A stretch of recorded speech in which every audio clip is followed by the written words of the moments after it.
Students, आज अपन बात करेंगे air force x group math paper 2015 और काफ़ी इम्पोर्टेंट पार्ट की अपन धीरे धीरे बढ़ रहे हैं बेटा। मैंने इससे पहले आपको पता है 2011, 2012, 2013 के दोनों शिफ्ट के पेपर, 2014 के दोनों शिफ्ट के पेपर और 2020 के ऑल शिफ्ट के पेपर। 2020 में जैसा कि आपको मालूम है लगभग 7-8 पेपर हुए थे, सभी के सॉल्यूशन करा दिए हैं। अगर आपको इनमें से कोई भी पेपर देखना हो तो आप प्लेलिस्ट चेक कर सकते हैं बच्चों, जो कि एयरफोर्स, एनडीए और नेवी प्रोसेस के नाम से है। तो चलिए ठीक है, स्टार्ट करते हैं आज का वीडियो। 2015 का पेपर और ये फर्स्ट शिफ्ट का है। सेकंड शिफ्ट का वीडियो नेक्स्ट उसमें आएगा टर्न में। क्लियर? तो देखते हैं 25 क्वेश्चन नई शॉर्ट ट्रिक 25 के साथ। तो यहाँ पर अपना आ रहा है root x plus root y equal 1 और ये डी वाई डी एक्स की वैल्यू पूछी है 1/4 पर।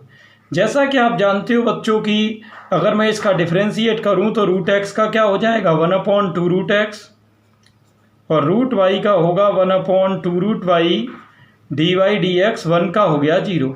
1/2 का अब ये 2 का क्रॉस करोगे 0 में हो जाएगा। यहाँ आपका 1/, root y d Y D x equal ये 1/, रूट एक्स उधर आएगा माइनस का। यहाँ क्रॉस गुणा करेंगे तो ये बच्चों आपका आ जाएगा D Y D x equal minus के root Y upon root X. अब जैसा कि आप देख रहे हो बच्चों कि y और x की वैल्यू 1/4 और 1/4 तो बराबर ही हैं। अगर ये दोनों वैल्यू बराबर हैं तो ये एक दूसरे को कैंसिल करेंगे और आपका रिजल्ट -1 आ जाएगा। क्लियर? बिना टाइम वेस्ट किए आगे चलते हैं बच्चों। ऐसे क्वेश्चंस को आप क्या किया करो, पहले वीडियो समझ लो, फिर इस पेपर का पूरे का आपको खुद भी रिवीजन करना है और फिर देखो कि कोई नई ट्रिक आपको मिली कि नहीं मिली और जो क्वेश्चन पेपर आया वो आपने कितने टाइम में कर पाया है। क्लियर? ये चलिए आगे देखते हैं बच्चों। सेकंड क्वेश्चन क्या है, देखिए ध्यान से। सेकंड क्वेश्चन क्या है देखते हैं ढंग से। ये कह रहा है अपने से कि हाँ एक सेकेंड, हाँ बच्चों चलो। यदि दो पासों को एक साथ उछाला जाता है तो उस पर अंकों का योग सम और 3 का गुणज हो, इसकी प्रायिकता क्या है। देखिए दो पासों में आप जानते हो कि कुल स्थितियां नंबर ऑफ एस 36 होती हैं। अब इसमें अनुकूल स्थितियों की बात करूं तो वो पॉइंट लेने जिनके अंकों का योग सम आए और 3 का गुणज हो। अब 3 के गुणज तो आपको पता है कौन हो सकते हैं, दो पासों में 3, 6, 9 और 12। अब हमको वो सब चांस लेने जिनका योग 3 आए पहले तो 3 किन किन का आएगा 1 2 और 2 1 का। 6 किन का आएगा बच्चों 4 2 2 4 एंड 3 3 5 1 एंड 1 5। क्लियर? 9 किन का आएगा बच्चों 4 5 एंड 5 4 एंड 6 3 एंड 3 6 और 12 किसका आएगा 12 आएगा 6,6 का। क्लियर? अब आप देख सकते हो कितने चांस हैं ये 1 2 3 4 5 6 7 8 9 10 11 12। तो यानी आप देख सकते हो यहाँ प्रोबेबिलिटी जब मैं निकालूंगा तो प्रोबेबिलिटी का फॉर्मूला क्या होता है number of E upon number of S. तो नंबर ऑफ ई कितना बच्चों ये 12 चांस है और नंबर ऑफ एस यानी ये रहा आपका 36। तो 12 से ये 36 जाएगा तो आपका 1/3 आ गया। ये आपका हो गया पी ऑफ ई यानी प्रोबेबिलिटी ऑफ एनी इवेंट। चलिए बच्चों आगे चलते हैं। नेक्स्ट है अपना 1/(x प्लस रूट एक्स)। अब इसका देखते हैं इन चारों में से बच्चों कौन सा ऑप्शन आएगा। ध्यान से समझना बच्चों, सारे क्वेश्चन बढ़िया लेवल के हैं, आपको बिल्कुल भी टेंशन नहीं लेनी है। सारे क्वेश्चन शॉर्ट ट्रिक से करा रहा हूँ। देखो सबसे पहले एक काम करो, आप रूट एक्स कॉमन ले लो तो यहाँ बचेगा बच्चों रूट एक्स प्लस 1। क्लियर? अब आप जानते हो कि यहाँ मैं चाहूँ तो रूट एक्स प्लस 1 को टी मान सकता हूँ। चलिए और जिसको टी लेते हैं उसका डिफरेंशिएट अवकलन करते हैं तो रूट एक्स का क्या होगा बच्चों 1/2 रूट एक्स, 1 का 0 और टी का डी टी डी एक्स। अब उधर से तो बच्चों डी एक्स को ऊपर ले लो और इधर से 2 को उधर यानी 2dt। चलिए यहाँ देखते हैं क्या बचा। 1/√x dx की जगह हो गया 2dt और 1/√x + 1 की जगह t। अब आप देख सकते हो यहाँ पर 2 × 1/t का क्या होता है, log ऑफ mod t, और वैल्यू t की वापस कर दो। यहाँ पर क्या है, t की वैल्यू आपने क्या मानी थी, √x + 1। तो आपने देखा इस तरीके से कुल मिला के अपन जो है क्या कर सकते हैं, इसका इंटीग्रेशन कर सकते हैं। ऑप्शन आपको मैच हो गया। कौन सा ऑप्शन है बच्चों, फर्स्ट ऑप्शन है। इससे ऊपर वाले सेकंड का कौन सा था, ये सॉरी 1/3, एक सेकेंड, ये सॉरी बेटा एक यहाँ पे गड़बड़ हो गई। ये कह रहा था अंकों का योग सम होना चाहिए, तो सम का मतलब है इसमें 3 और 9 वाले योग अपने को नहीं लेने थे, इसीलिए आपने देखा ऑप्शन मैच नहीं हुआ, अपना 1/3 आ रहा था। 3 और 9 नहीं लेने थे। 3 और 9 क्या है कि 3 के गुणज तो हैं लेकिन योग सम नहीं हो रहा, तो 3 वाले चांस हटाओ और 9 वाले हटाओ। ये देखो ये तो 3 वाले हट गए और 9 वाले कौन से हैं, 9 वाले ये 4 हैं, तो 12 हुए थे। 12 में से 4 और 2 6, 6 कम होगा यानी कितने बचेंगे, 6 ही बचेंगे यहाँ। और 6 से जब आप 36 को कटोगे तो 1/6 आएगा बच्चों, ये बी ऑप्शन है। ठीक बेटा, थोड़ा सा यहाँ कन्फ्यूजन है, बाकी क्लियर है। क्वेश्चन तो ईजी था, बस ये थोड़ी 3 का गुणज तो ले लिया अपन ने लेकिन योग सम भी लेना था। आगे चलें। तो चलिए स्टूडेंट, अगला क्वेश्चन इंटीग्रेशन का है आपके सामने, देखते हैं क्या है। क्वेश्चन बिल्कुल इजी है वैसे तो। कोई आपने सेपरेशन ऑफ वेरिएबल एक टॉपिक पढ़ा होगा बच्चों, सेपरेशन ऑफ वेरिएबल, उसी टॉपिक का है। देखिए क्या कह रहा है, x² - 1/x + 1। ये सॉरी यहाँ पे x² + 1 है बच्चों, ये थोड़ा सा कन्फ्यूजन है यहाँ पर। चलिए यहाँ पर सेपरेशन कर लो। आप एक काम करेंगे, x² में 1 जोड़ेंगे और 1 घटाएंगे और इसको दोनों के नीचे लेंगे। जब आप 1 घटाओगे तो 1 वहाँ पहले से है तो -2 हो जाएगा और वहाँ ये x² + 1 चल रहा है। अब आप देख रहे हो ये कैंसिल हो गए, 1 आएगा, 1 का इंटीग्रेशन x होता है, जबकि 1/1 + x² का इंटीग्रेशन सभी बच्चे जानते हैं tan 1x होता है। तो ये आपका हो गया x - 2 tan 1x, जो कि आपका 4th का हो गया ए ऑप्शन। ठीक बेटा, चलिए ठीक है, नेक्स्ट देख लो क्या कह रहा है। ये देखिए यहाँ क्या सिचुएशन है बच्चों, sin x / sin + cos, और ये लिमिट दी है 0 to π/2। यहाँ पर एक प्रॉपर्टी होती है कि अगर x की जगह a + b - x रख दें तो उससे लिमिट चेंज नहीं होती। इसको कहते हैं substitution property of definite integration, यानी निश्चित समाकलन का प्रतिस्थापन गुणधर्म। अब देखना बच्चों क्या होगा, देखो यहाँ आप कहोगे a + b - x की जगह क्या करें। देखो ये बेटा जो क्वेश्चन है इसको i मान के आप इक्वेशन 1 ले लो। ठीक, अब इसमें a की वैल्यू 0 है लोअर लिमिट, b आपका π/2 है और -x है, तो x की जगह कुल मिला के अपने को π/2 - x रखना है। ठीक है, इसी में चलो इक्वेशन नंबर 1 में। और ये प्रॉपर्टी कहती है कि ऐसा करने से लिमिट में बच्चों कोई चेंज नहीं आता। अब ये 90 - x रखो यहाँ, तो sin ऑफ 90 - x अपॉन ऐसे यहाँ रखेंगे तो ये हो जाएगा बच्चों sin of 90 - x plus cos of 90 - x। यही होगा ना बच्चों, ये आपका आ गया। चलिए आगे देखते हैं।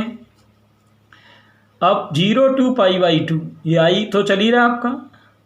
आप यहाँ देखिए sin 90 - x बच्चों क्या होता है, cos x अपॉन यहाँ भी sin 90 - x क्या होगा, cos x, और यहाँ cos 90 - x हो गया sin x। जब आप इक्वेशन फर्स्ट और सेकंड को ऐड करेंगे तो sin x + cos x, ये देखिए इसके भी अपॉन में है और इसके भी अपॉन में है, तो ये तो यूं का यूं ही LCM में आ जाएगा। और i और i बच्चों क्या आ जाएगा, 2i अपॉन में क्या चल रहा है, sin x + cos x। ठीक बेटा, और ऊपर आप देखिए ऊपर बेटा क्या लाइन चल रही है, sin x यहाँ और cos x यहाँ, तो इनका भी ऐड होके sin x + cos x हो गया। ये कैंसिल, आप देख सकते हैं यहाँ इससे ये काटोगे 1 आएगा और 1 का समाकलन बच्चों क्या होता है x, तो आई इक्वल एक्स अपॉन 2, लेकिन काम ख़त्म नहीं हुआ, अभी लिमिट लगानी है। स्टैंडर्ड लिमिट क्या है? 0 to π/2। आपको पता है 0 से तो कोई फ़ायदा है नहीं, π/2 लगा दो तो π/2 और 2 ही है तो आपका π/4 हो गया, जो कि ऑप्शन कौन सा बच्चों? सी। क्लियर? सभी क्वेश्चंस की प्रैक्टिस आपको खुद भी करनी है, केवल मेरे कराने से ही बेटा काम नहीं चलेगा, सारे क्वेश्चन आपको खुद भी ट्राई करने। चलिए नेक्स्ट क्वेश्चन देखते हैं बच्चों। नेक्स्ट क्वेश्चन क्या है, ध्यान देना। अगला क्वेश्चन लिमिट का है बच्चों।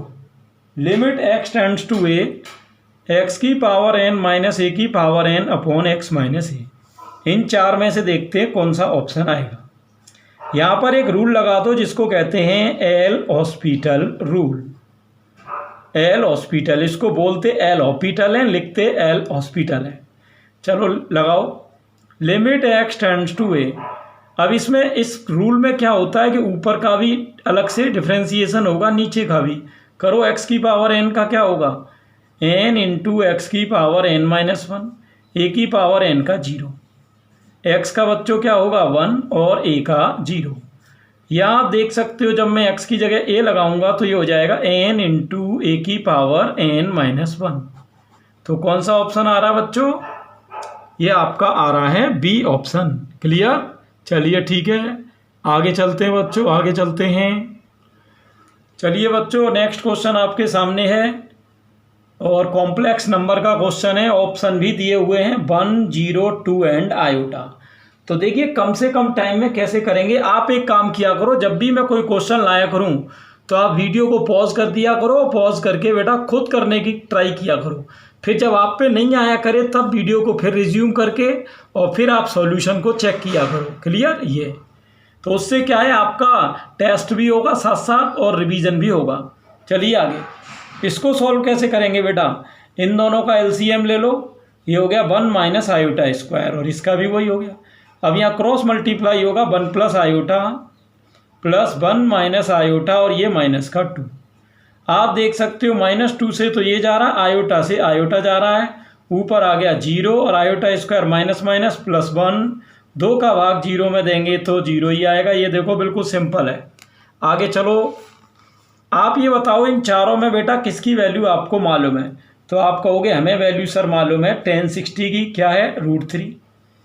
अब यहाँ एक काम करो, आप tan 20 तो है ही, क्या 40 को आप 60 माइनस 20 लिख सकते हैं? कि लिख सकते हैं सर।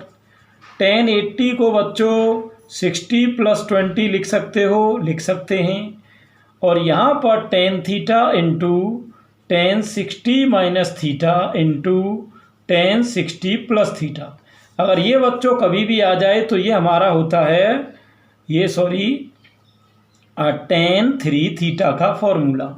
किसका फॉर्मूला बच्चों? tan 3 थीटा का। चलो यहाँ लगा दो। अब अगर आप गौर से देखें तो इसकी कंपैरिजन और इसकी कंपैरिजन सेम है, बिल्कुल सेम कंडीशन है।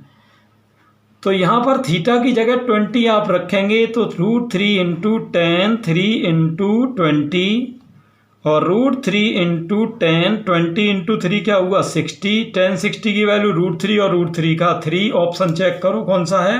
सी। क्लियर बच्चों? चलिए नेक्स्ट क्वेश्चन।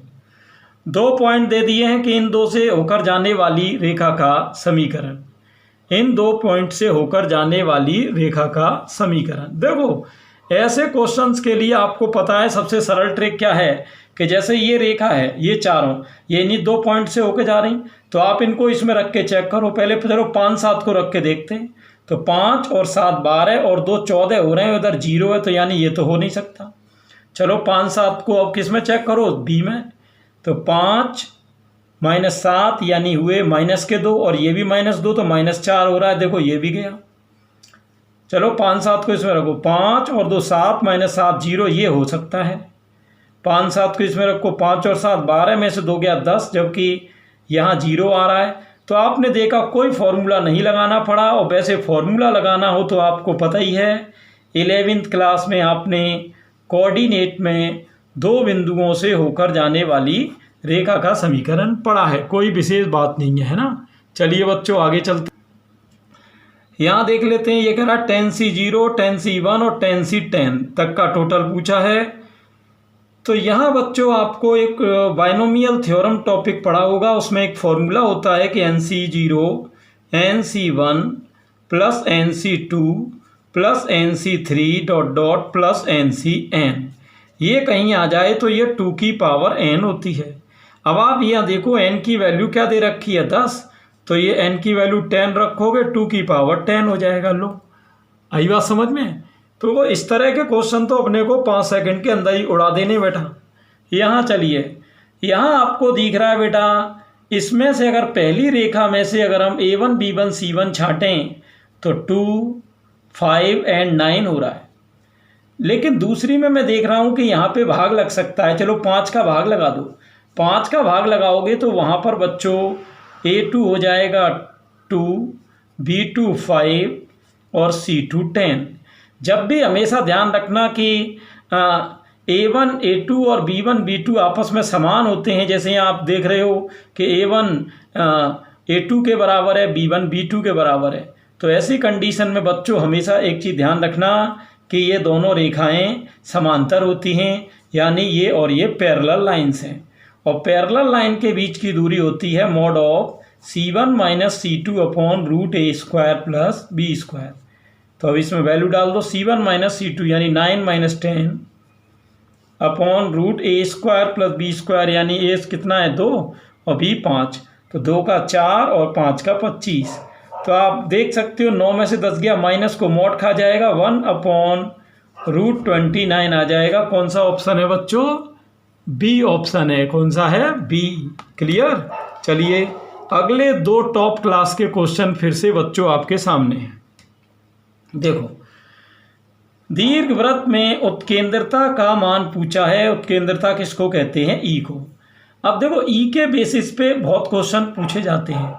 हमेशा एक चीज़ ध्यान रखना कि जो दीर्घवृत्त होता है ई, उसमें हमेशा 1 से छोटा मान होता है ई का, और ये तो है दीर्घवृत्त का। अगर परवलय हो तो परवलय में ई का मान 1 होता है। अगर सर्किल हो तो सर्किल में बेटा ई का मान 0 होता है। लाइन हो लाइन तो उसमें ई का मान इन्फिनिटी होता है। तो ये हमेशा आप पहचान सकते हो कि कौन सी आकृति है। तो आप ये देखो दीर्घवृत्त है, तो दीर्घवृत्त में मैंने बताया था ई का मान 1 से कम होगा, तो यानी ये होगा आपका ई का मान 0 और 1 के बीच में। देखो ये तो लेस देन 0, ये देखो ई ग्रेटर देन 0, इसका कोई मतलब नहीं है, क्योंकि ई हमेशा पॉजिटिव ही होती है, ई नेगेटिव कभी भी नहीं हो सकती। यानी ई लेस देन 0 ये तो बिल्कुल ही गलत है। और ये ध्यान रहे, ये तो कोई भी आकृति के लिए नहीं है, यानी किसी भी आकृति के लिए ई यानी उत्केंद्रता का मान नेगेटिव नहीं हो सकता। क्लियर। ये अगला क्वेश्चन आप देख रहे हो, बीच में माइनस है और स्क्वायर है एक्स और वाई पे, इसका मतलब बेटा 100% ये अति परवलय है। और अति परवलय में आप जानते हो बच्चों कि ई का मान हमेशा 1 से बड़ा होता है। तो इस बेसिस पर ये 2 ऑप्शन तो कैंसिल हो गए, ये एक कैंसिल हुआ सॉरी, क्योंकि ये तीनों में मान 1 से ज़्यादा आ रहा है। अब यहाँ देखो ए स्क्वायर का मान कितना है बेटा 9, बी स्क्वायर का मान कितना है 16। यहाँ एक फॉर्मूला लगाएंगे जिसे उत्केंद्रता समीकरण कहते हैं। वो क्या होता है? बी स्क्वायर बराबर ए स्क्वायर और ई स्क्वायर माइनस 1। चलिए अब इसमें वैल्यू डाल दो बेटा। बी स्क्वायर कितना है 16, ए स्क्वायर 9 और ई स्क्वायर माइनस 1। 9 इधर आएगा अपॉन में और 1 उधर से इधर आएगा प्लस का, बराबर में है ई स्क्वायर। तो यहाँ बच्चों हुआ ई स्क्वायर बराबर 9 एकम 9, 9 और 16 हुआ 25/9। स्क्वायर हटाएंगे तो यहाँ रूट लग जाएगा और इधर आपका वर्गमूल होके 5/3 आ जाएगा। तो ई का मान कितना आ गया? 5/3। क्लियर। आगे चलें। नेक्स्ट क्वेश्चन है बच्चों D D x of sine inverse x plus cos inverse x. ठीक है। अब देखना इसमें क्या है। 4 ऑप्शन दिए हैं, 0, 1, 2 और 1/2। कैसे करेंगे देखिए बच्चों, आपको पता है डिफ्रेंशिएट करना है, पहले इसको सॉल्व करो। Sine inverse x plus cos inverse x, इसका टोटल आप जानते हो π/2 होता है। और π/2 को डिफ्रेंशिएट करोगे, अवकलन करोगे तो वो हो जाएगा 0। पहला ऑप्शन आ गया बच्चों। आगे 1/1 + x² का इंटीग्रेशन, 1/1 + x² का तो बच्चों tan इनवर्स x होता है। अब इसमें देखो 0 to 1 चल रहा है, चलो इसमें ये वैल्यू डाल दो। tan इनवर्स x की जगह बच्चों 1 माइनस tan इनवर्स 0। आप ये देखिए 1 tan में किसकी वैल्यू है, π/4 की, जबकि 0 tan में 0 की ही है। तो π/4 में से 0 को माइनस करोगे, यहाँ बच्चों क्या आएगा, π/4 आएगा। तो वो ज़्यादा कोई टाइम वेस्ट नहीं करना है अपने को, बिल्कुल कम से कम टाइम में पूरे क्वेश्चन करने हैं। आगे अल्फ़ा बीटा गामा कह रहा है 180, तो इसकी वैल्यू पूछी है। आप एक काम करो, अल्फ़ा बीटा गामा की कोई ऐसी वैल्यू मानो जो कि 180 आ जाए। तो एक काम करते हैं, चलो अल्फ़ा बीटा गामा तीनों को मैं 60 मान लूँ तो कोई दिक्कत बेटा, कोई दिक्कत नहीं है। चलिए इनको यहाँ रख के देखते हैं, रखो। जब आप 60 मानोगे तो देखो 60 - 60 ये कैंसिल हो जाएगा, ये है ना, यहाँ पर ये यहाँ पर क्या है बेटा, बीटा है ये, सॉरी बीटा प्लस गामा, यहाँ पर ये कैंसिल, यहाँ प्लस माइनस कैंसिल, यहाँ प्लस माइनस। अब यहाँ क्या बचा, यहाँ बचा tan बीटा यानी tan 60, वहाँ भी tan 60 और इसमें भी tan 60। तो tan 60 tan 60 tan 60 क्या हो गया बेटा, √3 + √3 + √3 यानी हो गया 3√3। अब देखते हैं किस ऑप्शन का आंसर 3√3 है। तो ये तो गए काम से 0 और 1, बचे ये 3। इसमें रख के देख लो, इसमें कुछ हो सकता है। तो इसमें आप देख सकते हो ये जब 60 बराबर ही तो है, तो प्लस माइनस के ये काट देंगे एक दूसरे को। तो tan अल्फ़ा की वैल्यू भी tan 60 √3 है, यहाँ √3 3 बार आएगा, तो √3 और √3 का हो जाएगा 3 और √3, ये दोनों इक्वल हैं। तो आपका ऑप्शन बच्चों कौन सा आ गया, ए। क्लियर। चलो नेक्स्ट क्वेश्चन। नेक्स्ट आपके सामने बच्चों ये रहा 17 क्वेश्चन बोर्ड पर आ गया। ठीक, देखो ध्यान से, हर बार करना आपको वही है, पहले अपने आप ट्राई करना है बच्चों, फिर नहीं आए तब आपको सॉल्यूशन देखना है। एक बार वीडियो पॉज किया करो और खुद पहले देखा करो। चलो आगे देखते हैं, आगे क्या कंडीशन है। चलिए tan x का तो इंटीग्रल पूछा है, जिसमें कोई खास बात नहीं है, तो सभी बच्चों को पता ही है कि tan x का या तो log sec x होता है या -log cos x। तो ये ऑप्शन है, तो इसे ही लिख दो। चलिए अगला डिटर्मिनेंट है जिसकी वैल्यू पूछी है। देखो क्या करना है, आपको दिख रहा है बच्चों यहाँ 1 1 1 है, यहाँ एक संक्रिया चलो C3 2 C3 + C1। ये शॉर्ट ट्रिक बता रहा हूँ, ध्यान से देखना। इसको कहते हैं एलिमेंट्री ऑपरेशन, प्रारंभिक संक्रिया। इस संक्रिया में क्या होता है कि एरो के इधर C3 है, तो यानी C1 यानी पहला कॉलम और C2 यानी दूसरा कॉलम, ये तो ऐसे रहेंगे।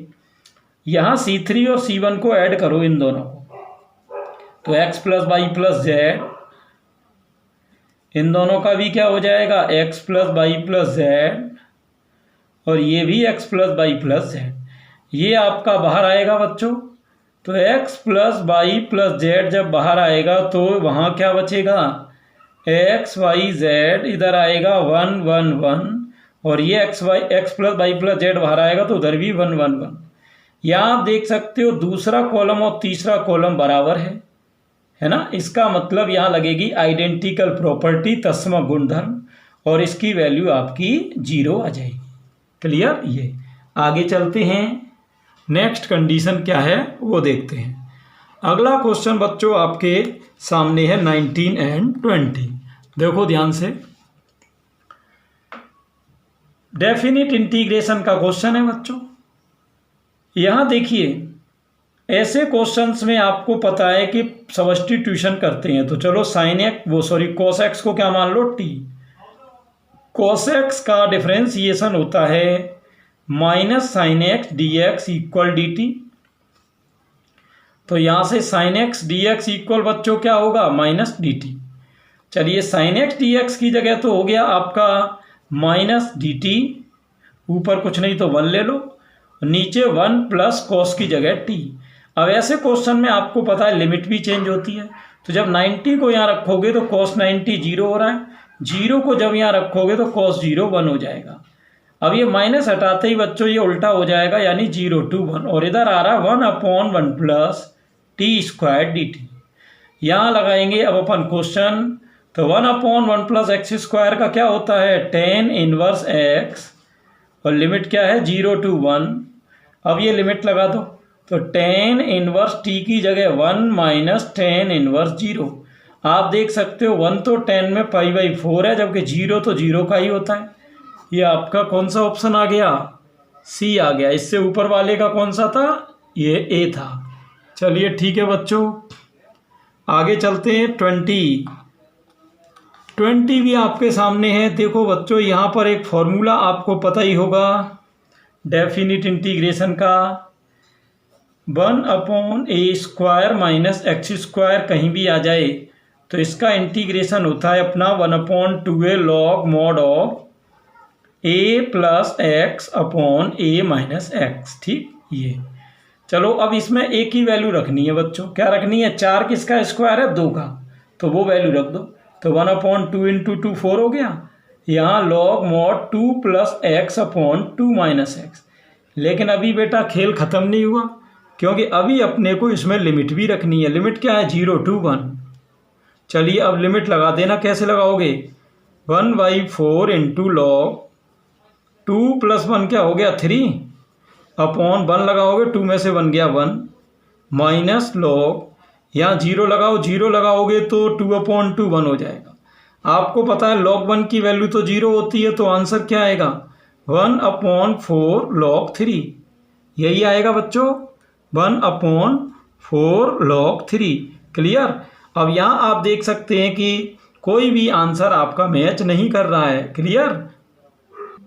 तो यहाँ हमारा ऑप्शन सही कौन सा होगा, डी यानी नोट। क्लियर। चलिए बिना टाइम वेस्ट किए बच्चों चलो नेक्स्ट क्वेश्चंस पर, और आपको पॉज करके पहले खुद ट्राई करना है। ठीक, ये देखो ध्यान से, बायनोमियल थ्योरम आ गई। x से स्वतंत्र पद का गुणांक क्या होगा। x से स्वतंत्र पद का मतलब है ऐसा टर्म जिसमें x की पावर 0 हो। क्लियर, x की पावर क्या हो 0। देखते हैं ऐसा कोई भी क्वेश्चन हो, चाहे किसी पद का भी गुणांक पूछा हो, वहाँ TR+1 निकालते हैं बच्चों। क्या होता है TR+1, NCR, x की power n minus r, a की पावर r। तो NCR, n कितना है 6, r पता नहीं अपने को, x ये रहा, x ये बच्चों, और यहाँ a की जगह -1/x, और पावर कितनी है r। अब इसमें करना क्या है बेटा, x को अलग ले जाओ, बाकी को आगे। तो -1 की पावर r, एक तो ये है, और ये है 6CR। यहाँ x की पावर देखना क्या आएगी, 6 माइनस r, तो ये है, और ये x की पावर r है, ये ऊपर जाएगी तो r वो, और r ये हो गई 2r। आप ये देखिए बच्चों कि यहाँ स्वतंत्र पद का गुणांक पूछा है। ठीक, स्वतंत्र पद का, स्वतंत्र पद के गुणांक में क्या होता है, x की जो भी घात होती है, जो भी, उसकी तुलना आपको 0 से करनी है। किससे करनी है, 0 से। तो यहाँ आप देखोगे जब आप 0 से तुलना करोगे तो r की वैल्यू 3 आ रही है।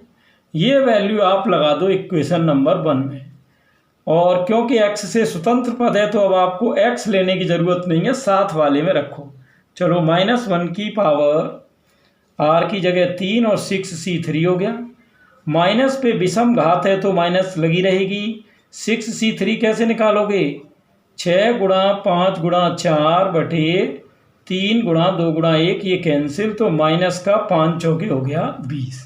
क्लियर। ये यहाँ देखना ध्यान से, ये क्या कह रहा, tan 19 π/3, इसकी वैल्यू पूछी है। तो tan 19 π/3 का मतलब है 60, तो tan 19 का 6 में हो गया 114, 1140 डिग्री। अब जैसे ही आपको पता है 360 से बड़ा मान होता है, तो मैंने ट्रिक क्या बताई थी बच्चों, 360 का भाग देते हैं। 360 का भाग दोगे तो 3 बार जाएगा 1080, और बचेगा कितना 60। तो जो शेषफल होता है बस वही लिखते हैं। तो tan 60 की वैल्यू तो सभी बच्चों को ही मालूम है कितनी है, √3 है। तो ऑप्शन कौन सा हो गया बच्चों, बी हो गया। क्लियर। चलिए बिना टाइम वेस्ट किए चलो 23 पर क्या कह रहा है बच्चों, देखो ध्यान से। sin 4x नीचे है cos 2x, और इंटीग्रेशन लाना है। आपको पता है कि 4x को मैं 2 इंटू 2x लिख सकता हूँ बच्चों। नीचे चल रहा है cos 2x। अब अगर इस 2x को हम a समझें तो sin 2a का क्या फॉर्मूला होगा, वो होगा अपना 2 sin a cos a, और अपॉन में क्या चल रहा है cos 2x। अब यहाँ आप देख सकते हो ये हो रहा है कैंसिल, और sin 2x का इंटीग्रेशन करेंगे जो कि क्या हो जाएगा -k cos 2x अपॉन 2, यही होगा, दो कैंसिल। आपका फाइनल आंसर क्या आएगा -k cos 2x, जो कि आपका कौन सा ऑप्शन है, बी। क्लियर बच्चों, ये चलिए आगे। हाँ देखो ध्यान से, limit x tends to 0 sin 6x minus 10 2x अपॉन sin 3x माइनस 10x, ये वैल्यू निकालनी। ज़्यादा कुछ दिमाग बेटा लगाना नहीं है, सीधे लगा दो L hospital rule, LHR, L hospital. क्या करते हैं एल हॉस्पिटल में बेटा, इसको डिफ्रेंशिएट करो और लिमिट रखो। Limit x tends to 0 sin 6x का अवकलन क्या होगा 6 cos 6x, 10 2x का बच्चों क्या होगा 2 sec स्क्वायर 2x अपॉन sin 3x का यहाँ क्या होगा 3 cos 3x, 10x का क्या होगा sec स्क्वायर x। ठीक, लिमिट रखेंगे, x की जगह 0 आ जाएगा। x की जगह 0 आने से बच्चों क्या रहेगा बताओ, 6 इंटू cos 0 की वैल्यू 1 माइनस 2, यहाँ 0 रखोगे sec 0 की 1 अपॉन 3 cos 0 की 1 माइनस यहाँ 0 रखोगे sec 0 की 1, तो 6 माइनस 2 हो गया 4 अपॉन 2, यहाँ आपका 2 आ गया। क्लियर, ये आपका हो गया 24, जिसका आंसर क्या आ गया बच्चों 2 आ गया। क्लियर, ये चलिए ठीक है आगे चलते हैं बच्चों। आगे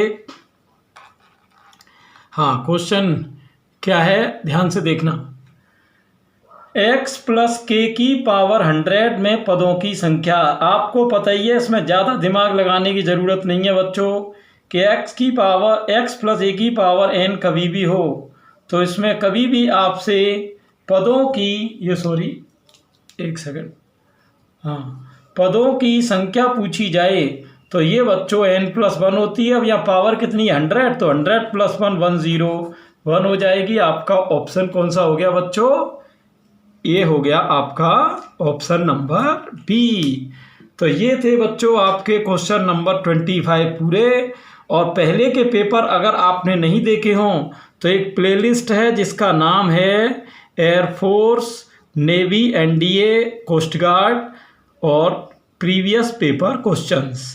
उस प्लेलिस्ट में आप जाएंगे तो आपको सिर्फ एयरफोर्स के नहीं बच्चों, लास्ट 10 ईयर्स के NDA के पेपर भी मिलेंगे, आपको वहाँ MR का पेपर भी मिलेगा, AA का भी मिल जाएगा, काफ़ी कुछ मैटर उस प्लेलिस्ट में है। अब प्लेलिस्ट कहाँ से डाउनलोड करें, आप यहीं इस वीडियो के डिस्क्रिप्शन में नीचे जाएं और वहाँ से बच्चों ये प्लेलिस्ट डाउनलोड कर सकते हैं, या चैनल के इंटरफेस पर जाकर डाउनलोड कर सकते हैं। फिर भी किसी बच्चे को सर्च करने में प्रॉब्लम आए तो मेरे व्हाट्सएप नंबर पर वो बच्चा मुझसे कांटेक्ट कर सकता है और मुझसे प्लेलिस्ट के लिए डिमांड कर सकता है। क्लियर स्टूडेंट, तो मिलते हैं कल के नेक्स्ट वीडियो में जो कि 2015 का सेकंड पेपर होगा। Thanks for watching.